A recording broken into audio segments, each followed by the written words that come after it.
అవు కానీ మీరు ఏటీఎంలకు పోతురు అనులా పోవుడు చాలా బంద్ అయింది కదా.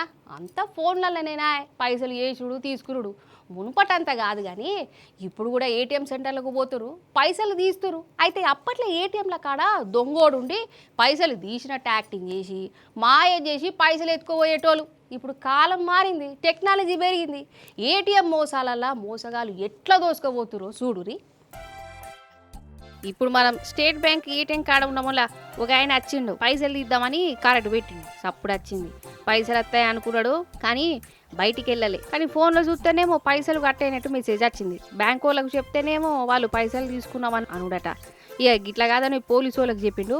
వాళ్ళు ఏటీఎం పిన్ను చెకింగ్ చేస్తే అసలు మోసం బయటపడ్డది. ఆ మోసం మీరు కూడా చూడురి.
బిడ్డ చూసినవా, పైసలు ఈయన్ని ఆగిపోయినాయి. ఇవన్నీ కొందరు దొంగలు ఏర్పాటు చేసిరోలా. అంటే పైసలు బయటికి వెళ్ళేటప్పుడు ఈయన్ని ఆగిపోయేటట్టు ఒక డబ్బా పెట్టిరు. అది ఏటీఎం మిషన్దే కావచ్చని జనం అనుకున్నారు.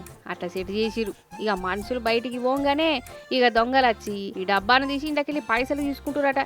ఈ ఏటీఎంల మోసాలు ఎట్లా నడుస్తాయో ఈ పోలీస్ ఆఫీసర్లు కళ్ళం కట్టినట్టు చూపించిండోళ్ళ. చూసినవా, అసలు భూమి మీద మోసాలు తక్కువైనాయి అని ఇదో మోసం పెట్టుకున్నారు ఈ దివానాగాలు. ఎన్ని తీర్ల మోసాలు ఎంత తెలివిగా దోసుకున్నాడో. అందుకే చెప్పేది ఏంటంటే జర ఏటీఎంల కాడ పైలముల్లా పైసలు రాకుంటే మంచిగా చెక్ చేయుర్రి. ఏమైనా ఎటమాటం ఉన్నదో కనుక్కోరి. బ్యాంకు వాళ్ళకన్నా పోలీసుల కన్నా చెప్పుర్రి.